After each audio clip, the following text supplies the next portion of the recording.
আজ পর্যন্ত বাংলা, বিহার, উড়িষ্যার সমস্ত হিন্দু মুসলমান এই উপমহাদেশে মিলে মিশে একত্রে বসবাস করে আসছে। তাদের মধ্যে কোনো বিভেদ নাই, ভেদাভেদ নাই। কারণ পলাশীর প্রান্তরে এমন কতগুলো বেঈমান লোক ছিলেন, নবাব সিরাজদৌল্লা নিজের আত্মীয় ঘসিটি বেগমের পুত্র এবং মির্জাফর তার সঙ্গে বেঈমানি করেছে। কিন্তু মোহনলাল এবং মদনলাল এবং তারা নবাব সিরাজদৌল্লার জন্য নিজের জীবন পলাশীর প্রান্তরে উৎসর্গ করে দিয়েছে। তাই ভাইরা, আমার বিশেষ অনুরোধ থাকলো আগামী 12 তারিখের নির্বাচনে যেন আমরা এই সুফি সাহেবকে বিপুল ভোটে জয়যুক্ত করি।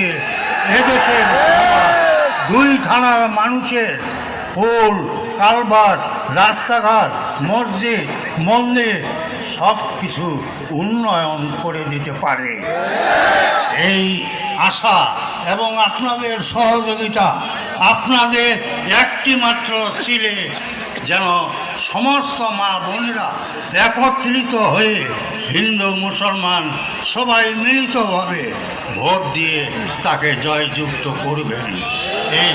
এই আশা এবং এই ভরসা, তার সুস্বাস্থ্য এবং আপনাদের সবারই কল্যাণ ও মঙ্গল কামনা করে মুসলমানদের প্রতি আদাব, হিন্দু ভাইদের প্রতি নমস্কার জানিয়ে আমি আমার বক্তব্য শেষ করছি।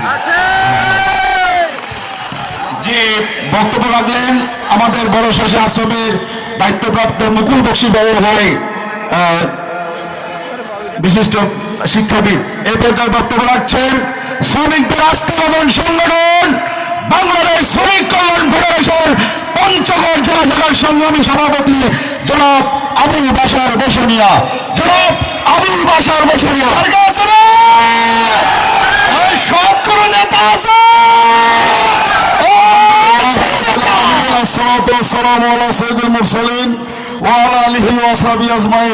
আগামী ত্রয়োদশ জাতীয় সংসদ নির্বাচন উপলক্ষে 12 ফেব্রুয়ারি দাঁড়িপাল্লার নির্বাচন উপলক্ষে সুফি ভাইয়ের আজকের দেবগঞ্জ উপজেলার নির্বাচনী জনসভার সম্মানিত প্রধান অতিথি, সম্মানিত বিশেষ অতিথি সহ আগত সম্মানিত দেবগঞ্জ উপজেলাবাসী সকলের প্রতি আন্তরিক সালাম, আসসালামু আলাইকুম ওয়া রাহমাতুল্লাহ। হিন্দু ভাই বোনদের প্রতি আদাব, আন্তরিক